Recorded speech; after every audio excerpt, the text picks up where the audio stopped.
Well, based upon what I know, observers have not been allowed into the polling locations in a meaningful way as required by the court order that the Trump campaign received. When they have been allowed in, the goalpost has been moved. They were supposed to be allowed within 6 feet of the ballots, and they have not been allowed that meaningful access.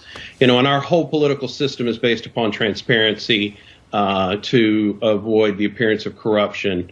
And that's what we do at the FEC every day. And now we're seeing this play out in Pennsylvania and other states where there's not transparency in this election. I do believe that there's voter fraud taking place in these places. Otherwise, they would allow the observers to go in. When you have claims of, 10,000 people who don't live in the state of Nevada having voted in Nevada, you have the video showing where people are, they're either duplicating a spoiled ballot right there, or they're in the process of just marking a ballot that came in blank for a voter. That's a process that needs to be observed by election observers. State law allows those observers to be in there. And if they're not, then the law is not being followed, making this an illegitimate election. Well, you look back at 1871, it was Boss Tweed who said, I don't care who votes as long as I get to be the one who counts the votes. And sometimes that's also attributed to Joseph Stalin, but I think he was probably quoting Boss Tweed at the time.